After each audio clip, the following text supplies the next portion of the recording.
بات آپ کو سنانی ہے، ذرا تھوڑی غور کریں. جو لوگ طریقت کے رستے کے مسافر ہیں نا، ان کو ذرا جلدی سمجھ آئے گی اس بات. بابا فرید الدین گنج شکر رحمت اللہ تعالی علیہ کے ایک مرید تھے حضرت جمال الدین ہانسوی. بابا صاحب کو مرید سے بڑا پیار ہو گیا. وہ ہانسا کے رہنے والے بابا صاحب پاک پتن کے، تو وہ بیچارے اکیلے بھائی تھے، والد بھی فوت ہو گیا تو ماں بوڑھی تھی. بابا صاحب نے ان سے کہا کہ تو پاک پتن آ جا. کہنے لگے حضور ماں نہیں اجازت دیتی، اگر آپ کہتے ہیں تو آ جاتا ہوں، لیکن نبی کریم علیہ السلام نے انہیں نہیں بلایا تو لہذا میں تجھے بھی نہیں بلاتا.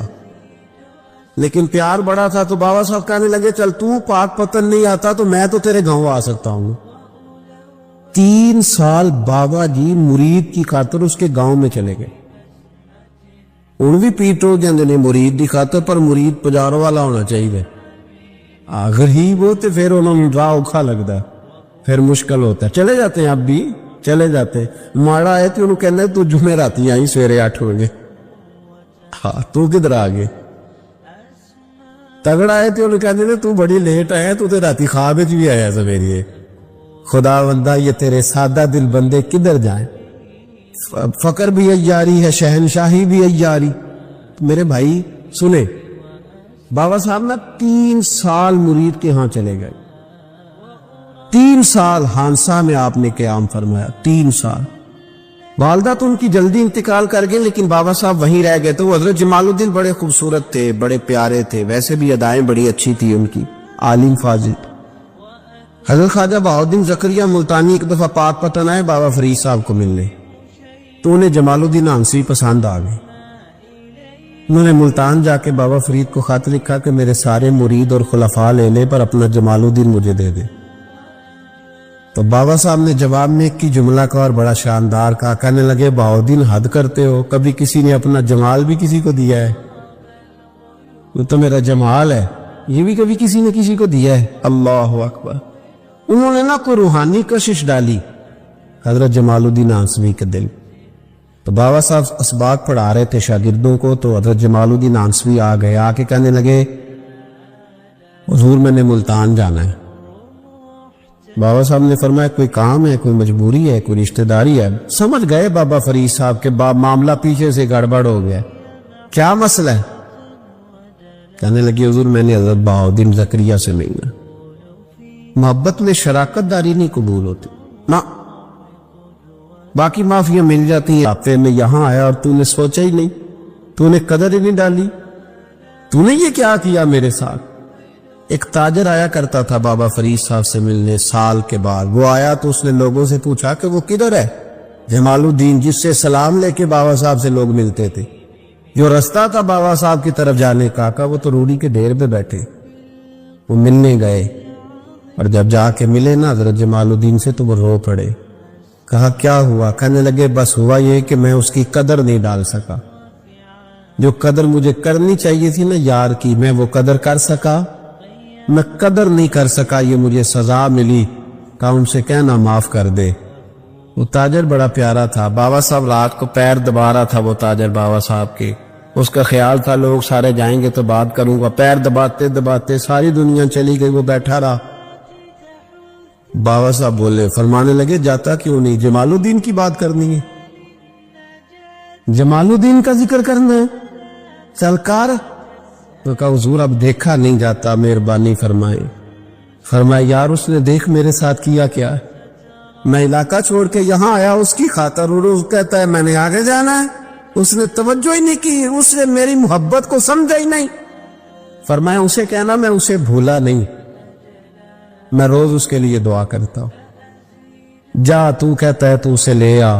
حضرت جمال الدین ہانسوی جب آئے نا، اللہ والے پھر بھی سامنے والے پہ الزام نہیں ڈالتے. جب آئے نا تو کمزور ہو گئے تھے، وجود کمزور ہو گیا، آنکھیں باہر نکل آئیں.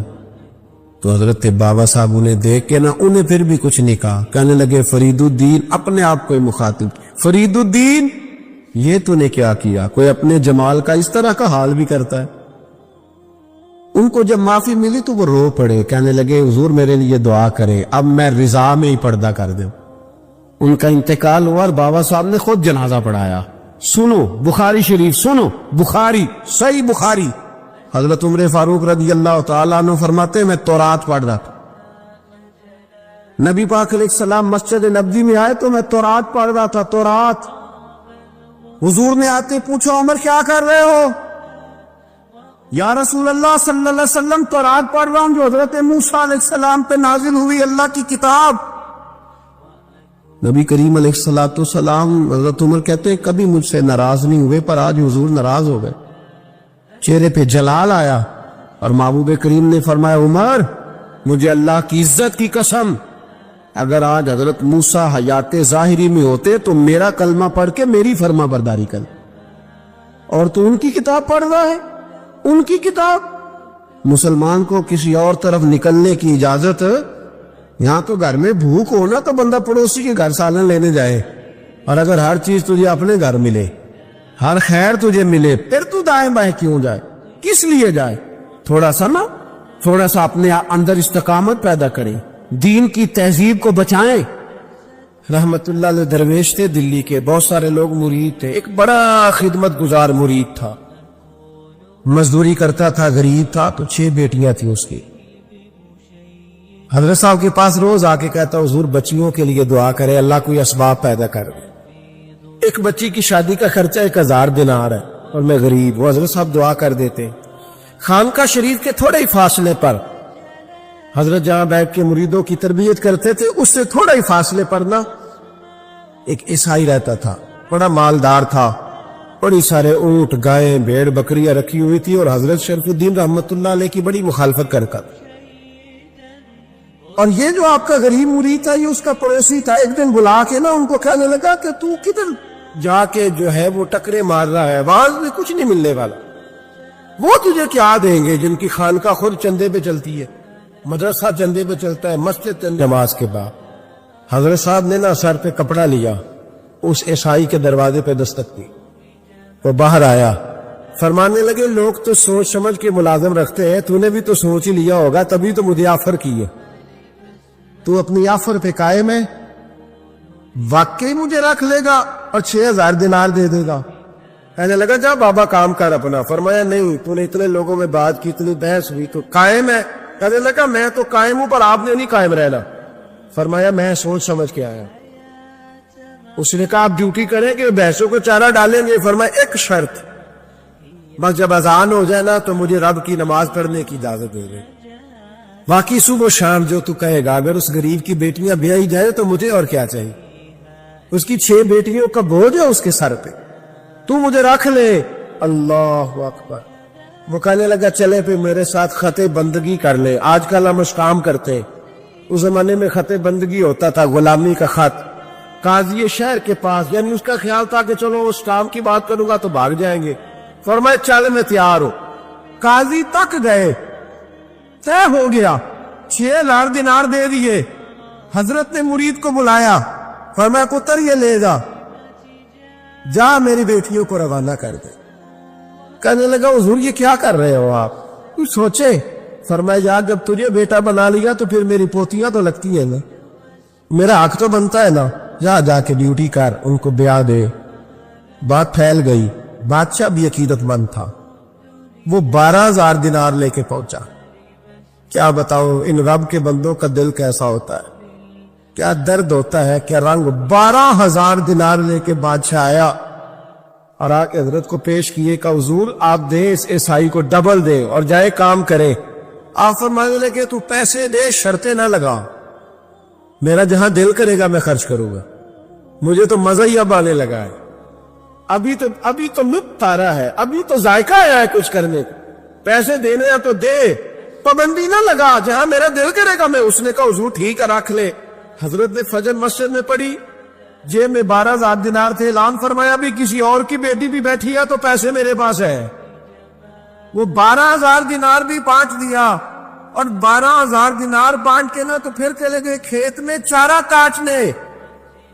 اس عیسائی کو کسی نے بتلایا کہ ان کے پاس تو 12000 آیا ہے پر تجھ سے جان نہیں چھڑائی انہوں نے، وعدہ یہ ہوا تھا کہ 6 دیں گے تو جائیں گے، جب تک دیں گے نہیں تیرے گھر میں کام کریں گے۔ وہ نا چارہ کاٹ رہے تھے، حضرت صاحب تو وہاں پہنچ گیا، دور جا کے کھڑا ہو گیا، کہنے لگا بابا پہلے تو میں نے مسلمانوں کے اخلاق سنے تھے، اب تو میں نے دیکھ بھی لیے، اور یہ بتا جب 12 لار آیا تھا جان کیوں نہیں چھڑائی؟ تو حضرت چارہ کاٹتے کاٹتے رو پڑے، فرمانے لگے تو نہیں نہ جانتا یہ بیٹیاں سانجی ہوتی ہیں، پتہ نہیں نا؟ میرے رسول پاک نے تو حاتم تائی کی بیٹی کے سر پہ کپڑا رکھ کے کہا تھا بیٹیاں برابر ہوتی ہیں، تو یہ نہیں پتا جب اس کی 6 بیٹیوں کی شادی ہوئی ہے میرے اندر روحانیت کتنی بڑی ہے۔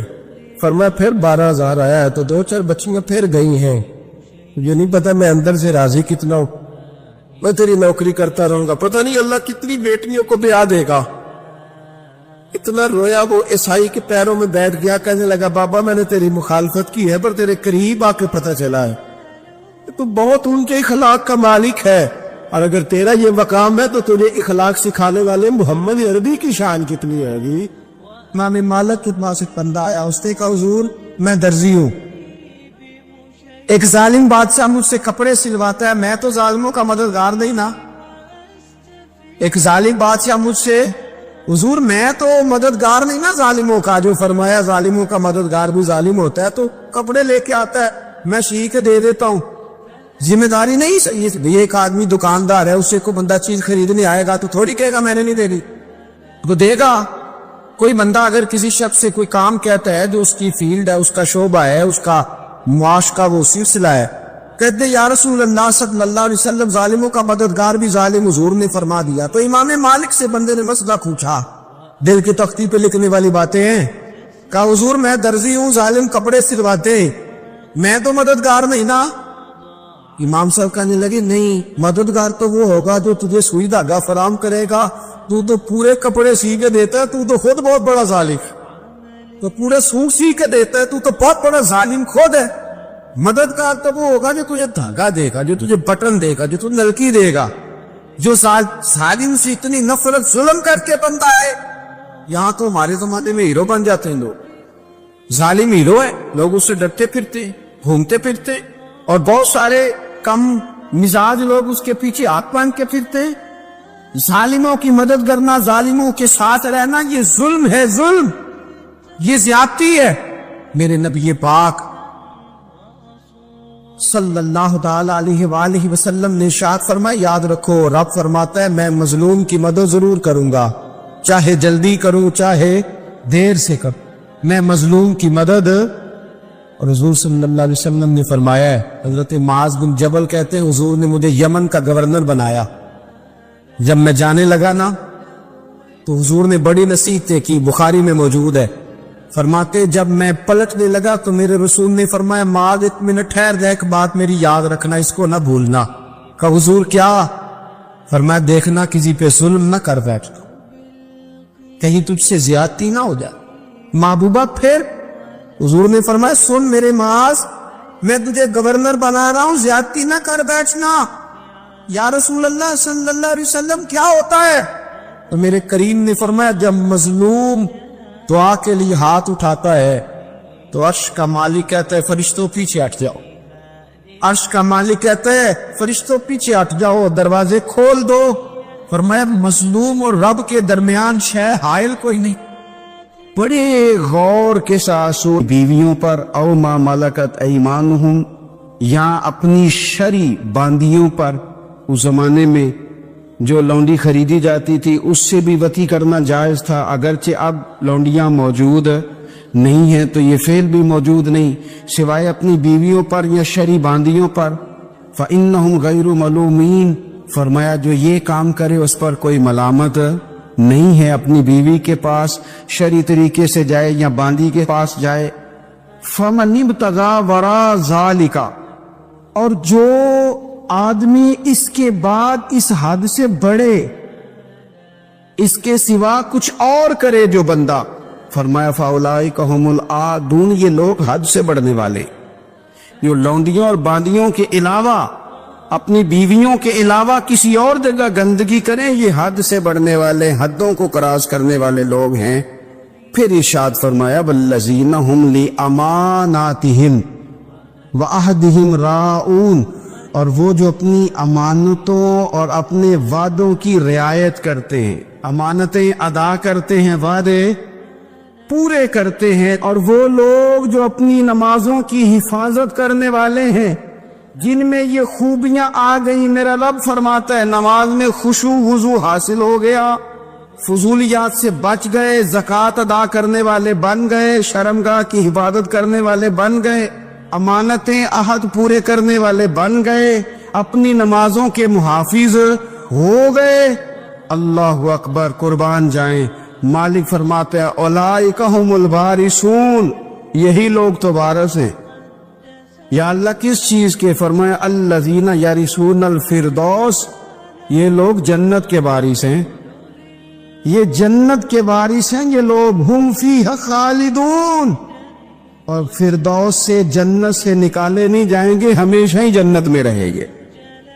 یہ آیات اللہ کا مطالبہ بھی ہے، یہ آیات صحابہ، اہل بیت، اولیاء اللہ، ان تمام کی سیرت کا عکس بھی ہے، اور سب سے بڑھ کر سیدہ عائشہ صدیقہ فرماتی ہیں یہی تو آیات ہیں جنہیں اچھی طرح سمجھ لو گے تو تمہیں مدینے والے کے اخلاق بھی سمجھ میں آ جائے، حضور کے اخلاق بھی تمہیں سمجھ میں آئے۔ بڑے غور کے ساتھ سورہ مومنون کی ان ابتدائی آیات پر غور کرنا چاہیے۔ رب فرماتا ہے قد افلح المؤمنون، تحقیق مومن کامیاب ہو گئے۔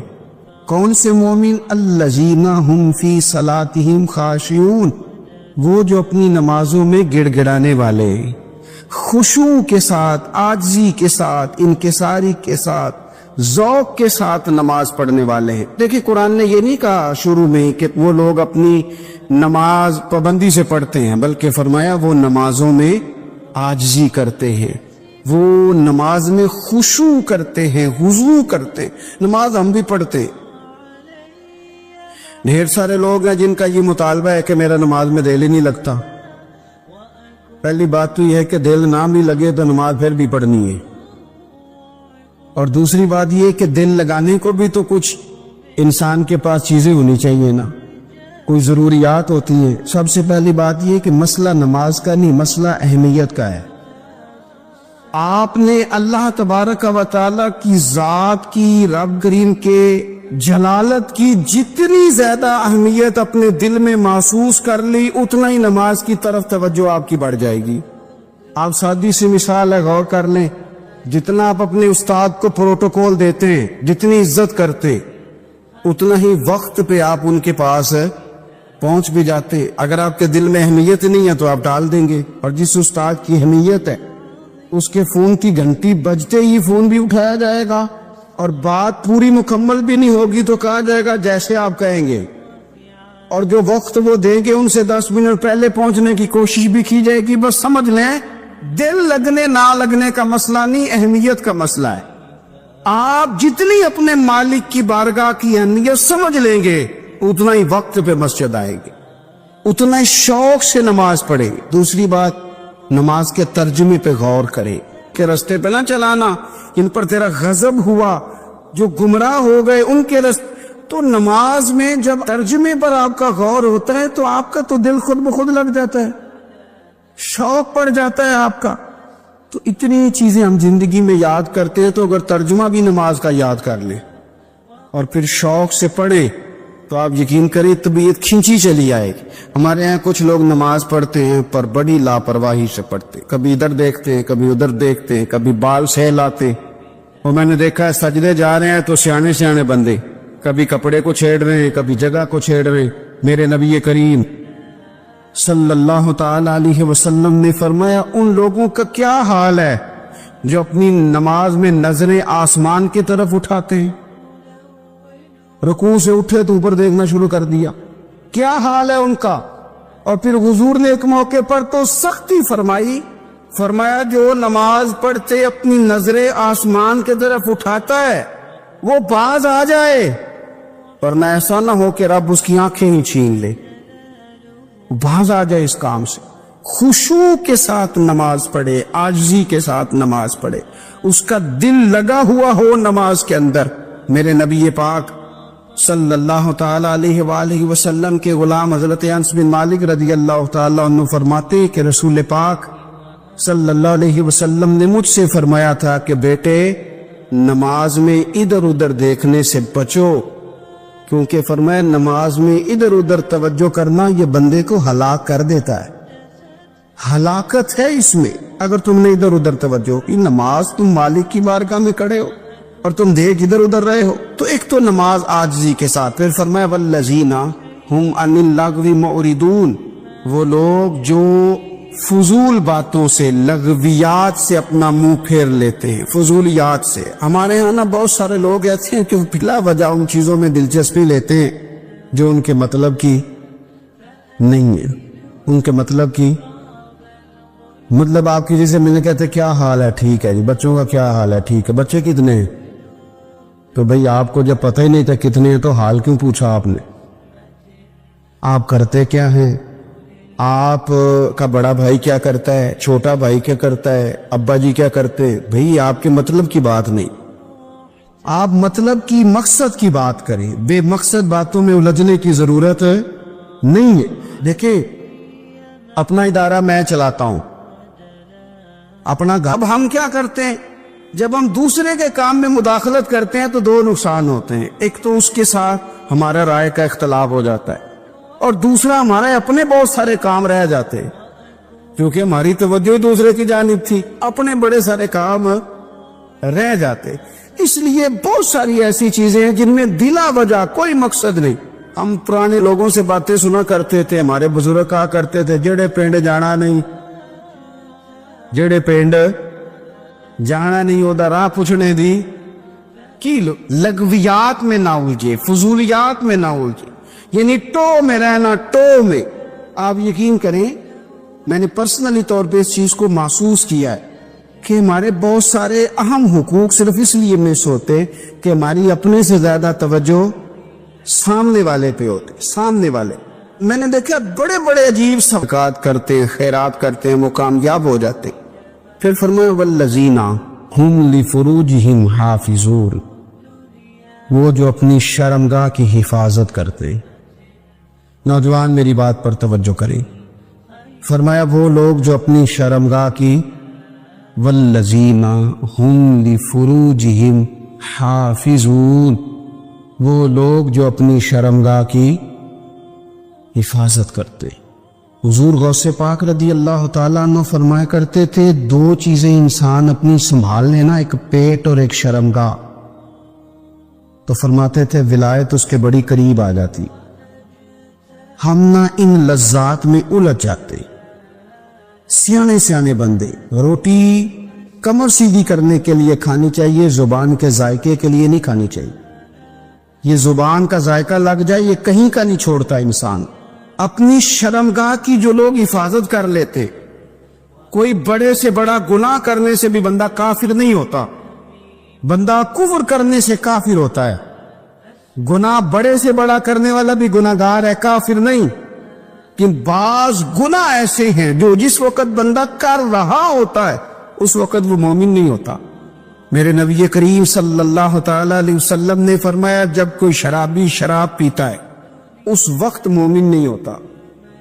جب کوئی چور چوری کرتا ہے تو اس وقت مومن نہیں ہوتا. اور جب کوئی زانی زنا کرتا ہے تو تب وہ مومن نہیں ہوتا. اتنی دیر کے شباب اریاں، شراب اسیاں، جسے بھی دیکھو غری کے اسیاں. ہم ایسی تہذیب کیا کریں گے؟ شباب اریاں، تم نے اپنی جوانی ننگی کر ڈالی ہے ساری معاذ اللہ. کن مقاصد کے لیے میں وہ اعداد و شمار بتا نہیں سکتا. ہمارے ہاں گاند سستا ہو گیا ہے، لوگوں نے گناہ تک پہنچنا آسان بنا دیا ہے. آپ دیکھ لیں گندگی دروازے پہ اور گند موبائل میں. کیسے بچائیں ان بچوں کو؟ کیا کریں؟